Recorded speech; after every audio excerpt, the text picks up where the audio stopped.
Assalamu alaikum wa rahmatullahi wa barakatuh, mes chers frères et sœurs. Aujourd'hui, Inch'Allah, nous allons voir les différents messages qu'il y a dans la sourate Yasin. La sourate Yasin, mes chers frères et sœurs, est une invitation à tous les êtres humains à regarder et à réfléchir sur deux miracles qu'Allah Azza wa Jal a placés dans cet univers. Le Coran, représentant les paroles récitées d'Allah Azza wa Jal, et l'univers, représentant les signes vus de la puissance d'Allah Azza wa Jal. La sourate développe ses arguments en 6 sections distinctes. Donc on va voir 6 messages différents. Tout d'abord, nous avons les paroles divines d'Allah Azza wa Jal et l'attitude des insouciants à son encontre. Et il s'agit des versets 1 à 12.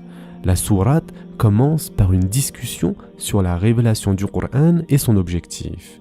Les Arabes n'étaient pas habitués au concept de messager et le Coran déclare clairement « Pour que tu avertisses un peuple dont les ancêtres n'ont pas été avertis, ils sont donc insouciants. » Sourate Yasin, verset 6. Par conséquent, le Coran est un avertissement et un rappel pour les insouciants. Rafle est une de ces maladies du cœur qui peuvent empêcher donc quelqu'un d'obtenir ses conseils. Et en effet, Allah Azza wa Jal dit dans le Coran « Et nous mettrons une barrière devant eux et une barrière derrière eux. Nous les recouvrirons d'un voile, et voilà qu'ils ne pourront rien voir. » Sourate Yasin, verset 9. Deuxièmement, mes chers frères et sœurs, il s'agit ici de réfléchir à l'histoire. Il s'agit des versets 13 à 30.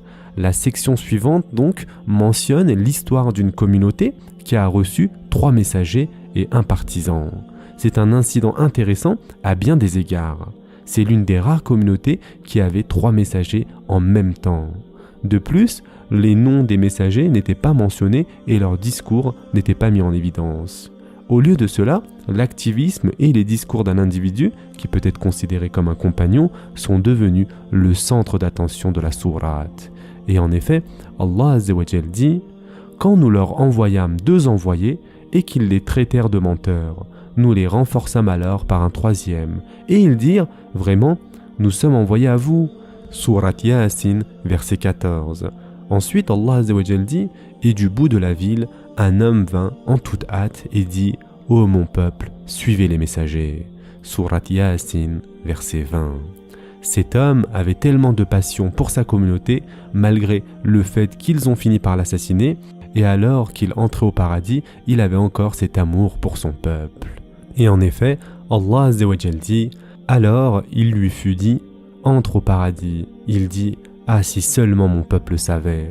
En raison de quoi mon Seigneur m'a pardonné et mis au nombre des honorés. Sourate Yasin, versets 26 et 27. Troisièmement, mes chers frères et sœurs, Allah Azza wa Jal nous demande de regarder autour de nous et de réfléchir à la création d'Allah Azza wa Jal. Il s'agit ici des versets 31 à 44. La sourate donc poursuit la discussion sur le présent comme si elle disait à son auditoire « Si vous ne voulez pas réfléchir sur l'histoire et en tirer des leçons, alors regardez au moins les signes miraculeux dans la création d'Allah Azza wa Jal. » Et en effet, Allah subhanahu wa ta'ala dit « Une preuve pour eux est la terre morte, à laquelle nous redonnons la vie, et d'où nous faisons sortir des grains dont ils mangent. » Sourate Yasin, verset 33. Mais aussi, « Et une preuve pour eux est la nuit. Nous en écorchons le jour, et ils sont alors dans les ténèbres. » Sourate Yasin, verset 37. Quatrièmement, mes chers frères et sœurs, ce message s'adresse aussi à l'obstiné et à l'aveugle. Il s'agit des versets 45 à 47. Même lorsque les gens donc refusent de réfléchir à l'histoire et ne regardent pas l'univers qui les entoure, Allah Azza wa Jal les invite à nouveau. Et en effet, Allah subhanahu wa ta'ala dit « Et quand on leur dit « Craignez ce qu'il y a devant vous et ce qu'il y a derrière vous, afin que vous ayez la miséricorde. » Or, pas une preuve ne leur vient parmi les preuves de leur Seigneur, sans qu'ils ne s'en détournent. Sourate Yasin, versets 45 et 46. Cinquièmement, mes chers frères et sœurs, il y a les conséquences de l'incrédulité le jour du jugement. En effet, il s'agit ici des versets 48 à 70. Yani, la section suivante nous emmène dans le futur, jusqu'au jour de la résurrection, et avertit donc les mécréants de leur destin s'ils persistent à rejeter les signes clairs d'Allah Azza wa Jal dans le Coran. Et en effet, Allah Azza wa Jal dit « Voici l'enfer qu'on vous promettait, brûlez-y aujourd'hui pour avoir mécru. » Sourate Yasin, versets 63 et 64. Ou encore, et si nous voulions, nous effacerions leurs yeux et ils courront vers le chemin. Mais comment alors pourront-ils voir? Sourate Yasin, verset 66.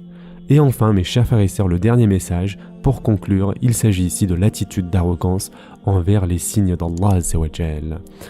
Souvenez-vous, la première section de cette sourate traite de l'insouciance des mécréants. En parallèle, le dernier segment portait sur une autre maladie du cœur qui est l'arrogance. Les deux provoquent la mécréance d'un être humain et l'empêchent de voir les signes d'Allah Azza wa Jal dans son livre et dans sa création. Et en effet, Allah subhanahu wa ta'ala a dit « L'homme ne voit-il pas que nous l'avons créé d'une goutte de sperme? Et le voilà devenu un adversaire déclaré. Il cite pour nous un exemple tandis qu'il oublie sa propre création. Il dit « Qui va redonner la vie à des ossements une fois réduits en poussière ?» Dit « Celui qui les a créés une première fois leur redonnera la vie. Il se connaît parfaitement à toute création. » Sourate Yasin, versets 77 à 79.